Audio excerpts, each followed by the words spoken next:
Good morning बच्चों, कैसे हैं आप सब। बच्चों, आज हम अपनी मैथ्स की बुक का चैप्टर नंबर 10 करने वाले हैं, जिसका नाम है टेंस एंड 100, यानी कि 10वां और 100वां भाग। तो चलिए शुरू करते हैं कुछ नया सीखना।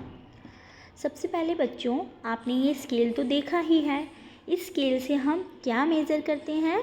हम लेंथ यानी कि लंबाई, इससे हम किसी चीज़ की नाप सकते हैं। तो जो छोटी चीज़ें होती हैं जैसे पेंसिल, इरेज़र, तो हम इन सब चीज़ों की हम लंबाई इससे स्केल से आसानी से नाप सकते हैं। और जब हम इससे लंबाई नापते हैं तो वो किस यूनिट में लिखते हैं? मिलीमीटर या सेंटीमीटर में लिखते हैं। तो मिलीमीटर या सेंटीमीटर को हम शॉर्ट फॉर्म में भी इस तरह लिख सकते हैं, मिलीमीटर। सेंटीमीटर के लिए सेम ही और cm लिख सकते हैं। तो बच्चों, आज हम इसके बारे में और डिटेल में जानेंगे। अब हमें ये पता है कि 1 सेंटीमीटर मतलब 10 mm होता है, 10 मिलीमीटर होता है। ये आपने पढ़ा है अपनी 4th क्लास में भी, क्योंकि 1 सेंटीमीटर यानी कि 0 से लेकर 1 तक की दूरी जो है वो 1 सेंटीमीटर है। अब इस 1 सेंटीमीटर में जो ये बीच में छोटी छोटी लाइंस हैं, ये कितनी होती हैं? ये 10 लाइंस होती हैं। यानी कि जब ऐसी 10 छोटी छोटी लाइंस मिल जाती हैं, 10 मिलीमीटर की लाइंस मिल जाती हैं, 10 लाइंस, तो वो क्या हो जाता है? वो 1 सेंटीमीटर बन जाता है। तो इसलिए हम बोलते हैं 1 सेंटीमीटर में कितने मिलीमीटर हैं? 10 मिलीमीटर होते हैं। तो ये देखो, इसको हम थोड़ा डिटेल में भी जानते हैं। देखिए, ये रहा 0 से लेकर 1, यानी कि ये पूरा है 1 सेंटीमीटर। अब इस 1 सेंटीमीटर में देखो, इसकी दूरी देखो। सबसे पहले ये 1, फिर 2, 3, 4, 5, 6, 7, 8, 9, 10। तो ये पूरे 10 मिलीमीटर्स की लाइन हो गई है। तो ये 1 सेंटीमीटर में है 10 मिलीमीटर। ठीक है। अब ये 10 मिलीमीटर है। अगर हम इसमें देखना चाहें कि ये 1 मिलीमीटर इस पूरे 1 सेंटीमीटर का कितना भाग है, यानी कि हमें पता है कि 1 सेंटीमीटर के कितने हिस्से थे? 10 बराबर हिस्से थे।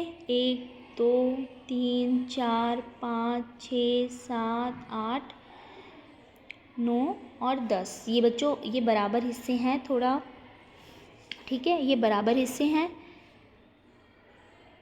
बच्चों, अभी हमने पीछे वाली स्लाइड में जाना कि यहाँ पे बराबर हिस्से होते हैं। 0 से लेकर 1 के बीच में 10 बराबर हिस्से होते हैं, यानी कि 1 मिलीमीटर की 10 लाइंस होती हैं।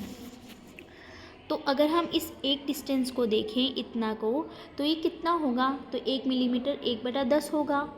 एक भाग को अगर मैं शेड कर दूं तो ये कितना होगा? यानी कि एक भाग होगा कितने में से? 10 में से। और ये पूरा तो सेंटीमीटर ही था, तो इसलिए मैंने यहाँ सेंटीमीटर लिखा है। तो यानी कि ये जो 1 मिलीमीटर है, जिसको मैंने पीले कलर से शेड किया है, ये 1/10 सेंटीमीटर भी हम इसको लिख सकते हैं। ये चीज़ समझ आई? यानी कि ये जो 1 सेंटीमीटर है, ये पूरा 1 सेंटीमीटर है, इसके 10 बराबर हिस्से होते हैं।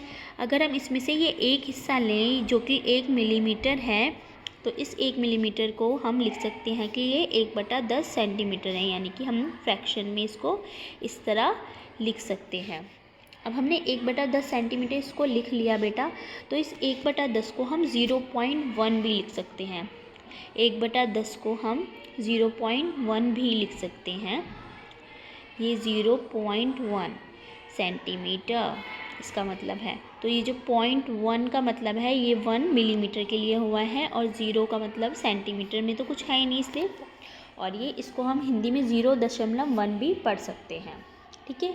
इसके बारे में डिटेल में मैं आगे बताती हूँ। तो यानी कि इससे हमें पता चला कि हम 1 सेंटीमीटर के 1/10वें भाग को 0.1 सेंटीमीटर कहते हैं। हम इसे 0.1 सेंटीमीटर पढ़ते हैं। तो 1 मिलीमीटर 0.1 सेंटीमीटर के बराबर है। तो यानी कि 1 मिलीमीटर किसके बराबर है? 0.1 सेंटीमीटर के बराबर है। ये हमने ये सीख लिया है, ये बहुत इम्पॉर्टेंट है। ठीक है। उसके बाद बच्चों हम आ जाते हैं अपनी बुक में। तो सभी बच्चे अपने जब बुक को चैप्टर नंबर 10 खोलेंगे तो आपको पहले ही पेज पे ये पिक्चर दिखाई देगी जिसके अंदर ये पेंसिल को मेज़र कर रहे हैं हम। तो चलिए हम मेज़र करते हैं पेंसिल को। हमने पेंसिल रख दी यहाँ इनिशियल पॉइंट से 0 से और यहाँ तक। तो हमने देखा यहाँ तक तो 3 सेंटीमीटर हो रहा है। 3 सेंटीमीटर के बाद कुछ मिलीमीटर्स आगे है। तो कितने मिलीमीटर आगे हम गिनेंगे, 1 2 3 4 5 6। तो यानी कि 3 सेंटीमीटर और 6 मिलीमीटर हमारी पेंसिल की जो है लेंथ हो रही है। तो बच्चों इस 3 सेंटीमीटर और 6 मिलीमीटर को हम इस तरह लिख सकते हैं, या फिर अगर हमें इसको पूरे सेंटीमीटर में लिखना है तो हम इसको लिख सकते हैं 3.6 सेंटीमीटर। अभी हमने पढ़ा है कि जो मिलीमीटर में बनाते वक्त हम डेसिमल लगा देते हैं, तो इसलिए हमने यहाँ सेंटीमीटर और मिलीमीटर को जोड़ने के लिए डेसिमल लगा दिया। तो यहाँ पे 3 सेंटीमीटर है और 6 मिलीमीटर है जो कि हम डेसिमल के बाद लिखेंगे। ठीक है, तो यानी कि इस पेंसिल की लंबाई कितनी हो गई, 3.6 सेंटीमीटर। ये सेंटीमीटर लगाना ज़रूरी है जिससे हमें पता चले कि हमने ये पेंसिल की लंबाई सेंटीमीटर में नापी है। ठीक है, तो चलिए अगला एग्जाम्पल देखते हैं। अब अगले एग्जाम्पल में देखो बच्चों, इन्होंने पेंसिल कहाँ से रखी है, इन्होंने पेंसिल 1 से रखी है यहाँ। तो अगर हम इसको अब ये नहीं बोलेंगे 1 पॉइंट कुछ, लेकिन उन्होंने पेंसिल ही यहाँ 1 से रखी है तो हम इसको 0 से ही काउंट करेंगे। तो यानी कि ये पेंसिल कितने में आ रही है, यहाँ से देखें तो मिलीमीटर में ही आ रही है। 1 मिलीमीटर, 2 3 4 5 6 मिलीमीटर आ रही है। कितनी आ रही है, 6 मिलीमीटर में। तो यानी कि इस पेंसिल की लंबाई कितनी है, 6 मिलीमीटर। अब अगर मैं इसको सेंटीमीटर में लिखना चाहूँ तो अभी हमने सीखा था कि 1 मिलीमीटर बराबर होता है 0.1 सेंटीमीटर के। तो 6 मिलीमीटर कितना होगा, 0.6 सेंटीमीटर के। तो यानी कि ये 6 मिलीमीटर के बराबर है, और अगर हम इसे सेंटीमीटर में लिखें तो 0.6 सेंटीमीटर के बराबर है ये पेंसिल। ठीक है बच्चों, अब अगला एग्जाम्पल एक और हम लेते हैं। ये कील है, इसकी लंबाई इन्होंने नापी है। कील की लंबाई देखो कितनी आ रही है। यहाँ इन्होंने अब इसको इनिशियल पॉइंट से ही रखा है। 2 सेंटीमीटर के बाद देखो 3 पे नहीं जा रही है, 3 यहाँ था पर 3 से पहले ही ख़त्म हो रही है। गिनेंगे हम 2 सेंटीमीटर के साथ बाद कितने मिलीमीटर हैं, 1 2 3 4 5 6 7 8 9, कितने हैं, 9। तो यानी कि 9 मिलीमीटर, 2 सेंटीमीटर और 9 मिलीमीटर है इस कील की लंबाई। या फिर अगर हम सेंटीमीटर में लिखेंगे तो इसको क्या लिखेंगे, 2.9 सेंटीमीटर है। ठीक है, 2.9 सेंटीमीटर, बीच में हम पॉइंट लगा देंगे। तो बच्चों इसी तरह अगर हम कील की लंबाई का, हमने अभी देख लिया कि कील की लंबाई कैसे लगाई हमने, 2 सेंटीमीटर के बाद हमने जो मिलीमीटर थे उसको हमने पॉइंट के बाद लिख दिया। तो अब बच्चों एक हमें फ़न फैक्ट भी दिया हुआ है मेढक के बारे में। क्या तुमने मेढक देखे हैं, कहाँ, तुमने कितनी तरह के मेढक देखे हैं, क्या सभी मेढकों की लंबाई एक जैसी होती है। यहाँ 2 मज़ेदार उदाहरण हैं बच्चों, एक गोल्ड मेढक होता है और एक बुल मेढक होता है। इस तरह का मेढक दुनिया में के सबसे छोटे मेढकों में से एक है। जो गोल्ड मेढक होता है ना बेटा, गोल्ड मेढक, गोल्ड फ्रॉग भी बोलते हैं इंग्लिश में इसे, ये ना सबसे छोटा होता है। ये सिर्फ 0.9 सेंटीमीटर होता है। सोचो, स्केल में 1 सेंटीमीटर के बराबर भी नहीं है, उससे थोड़ा सा छोटा है, 0.9 सेंटीमीटर होता है। इतना कि आपकी इतनी उंगली में आ जाएगा। और एक बुल मेढक होता है, वो इतना बड़ा होता है, वो 30.5 सेंटीमीटर होता है। देखो कितना बड़ा है, हमारे हाथ से लगभग कितना बड़ा है। तो यानी कि 0.9 सेंटीमीटर का मतलब है कि कितने मिलीमीटर हुआ, 9 मिलीमीटर हुआ, या इसको हम सेंटीमीटर में 9/10वां भाग कहते हैं। और ऐसे ही 30.5 सेंटीमीटर का मतलब क्या हुआ, 30 सेंटीमीटर और 5 मिलीमीटर के बराबर हुआ। तो ऐसे कितने 1 मीटर के स्केल के बराबर होंगे। तो बच्चों ये दोनों आप पता लगाएंगे कि ऐसे कितने बड़े मेढक 1 मीटर के स्केल के बराबर होंगे और ऐसे कितने छोटे मेढक अगर एक कतार में बैठे तो कितनी जगह घेरेंगे। तो यानी कि हमें पता है 1 मीटर में 100 सेंटीमीटर होते हैं और ये कितने सेंटीमीटर का है, 30 सेंटीमीटर, 30.5 है। तो इससे आप जोड़ के पता लगा सकते हो। अब बच्चों ये है भिंडी और इसकी लंबाई अब देखते हैं कितनी है। अब हम देखेंगे ये रखी कहाँ हुई है। ये इन्होंने यहाँ 1 से शुरू करके रखी हुई है, तो हम भी यहाँ 1 से काउंट करेंगे।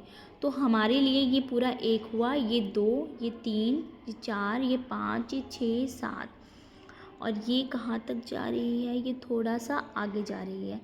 ये 5, तो 1 2 3 4 5 6 7 8 और 2 पे जा रही है, यानी कि 8 सेंटीमीटर और 2 मिलीमीटर लगभग हो रहा है।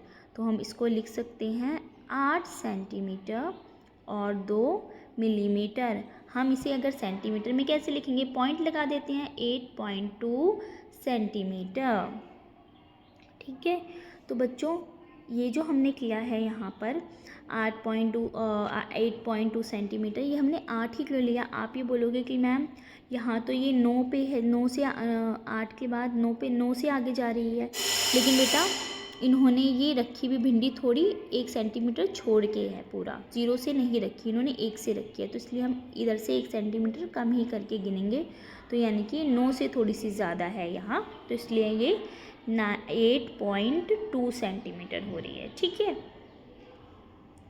अब बच्चों ये आपको कुछ क्वेश्चंस हैं, ये आपको करने हैं। आपको क्या करना है कि मान लो अलग अलग लंबाई दे रखी है, दे रखा है 3 मिलीमीटर, तो इसको सेंटीमीटर में क्या लिखेंगे। अभी हमने सीखा था 0.3 सेंटीमीटर लिखेंगे। इसी तरह 6 मिलीमीटर को क्या लिखेंगे, इसको हम लिखेंगे 0.6 सेंटीमीटर।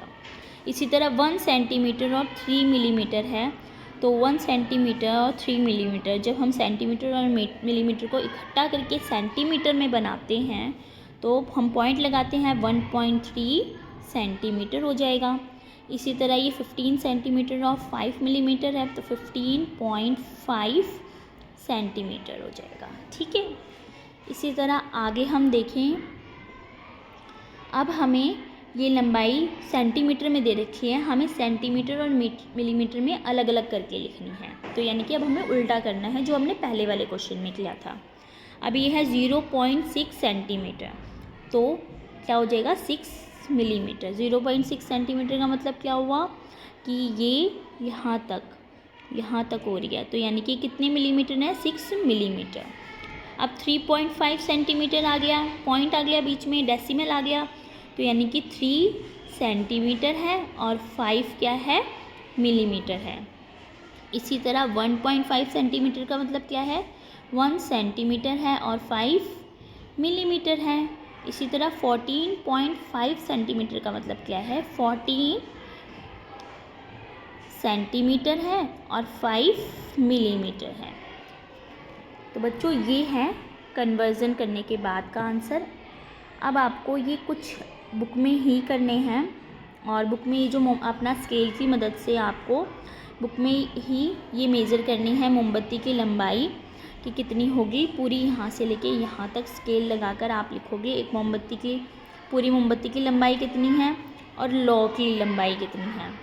ठीक है, फिर पूरी मोमबत्ती की लंबाई कितनी है, फिर लौ की लंबाई कितनी है। तो इधर पहले मीटर, सेंटीमीटर, मिलीमीटर में ऐसे करके लिख दोगे अलग, फिर पूरा उसको सेंटीमीटर बना दोगे। जैसे पॉइंट लगा के बनाना है तो पॉइंट लगा के बनाएंगे, जैसे अभी सिखाया है। ठीक है, इसी तरह ये आपको पेज नंबर 136 पे क्वेश्चन दिया गया है जिसके अंदर 1 सेंटीमीटर से छोटी डंडी जो है उसमें लाल रंग भरना है। सबको मेजर करोगे आप, जो 1 से 2 सेंटीमीटर के बीच है जिनकी लंबाई, उनको नीला रंग करना है। जिनकी लंबाई 2 सेंटीमीटर से 3 सेंटीमीटर के बीच होगी उनको हरा रंग करना है, और जिनकी लंबाई 3 से 4 सेंटीमीटर होगी उनको नारंगी रंग करना है। ठीक है, अब आपको ये दोनों रेखाएं भी मेज़र करनी है और बताना है इनकी लंबाई कितनी है, क्या ये बराबर है या नहीं, ये भी बुक में ही करना है। ये जो 3 क्वेश्चंस मैंने बताए हैं, ये मोमबत्ती वाला, ये कलर करने वाला और ये वाला, ये तीनों क्वेश्चन आपको बुक में ही करने हैं। अब ये वाले क्वेश्चंस आप कॉपी में करोगे, जो भी मैंने पीछे सिखाया था सेम वैसे ही हैं।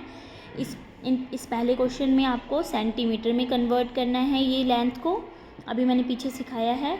और इस वाले क्वेश्चन में आपको सेंटीमीटर में दिया हुआ है, सेंटीमीटर और मिलीमीटर में अलग अलग करके लिखना है, ठीक है।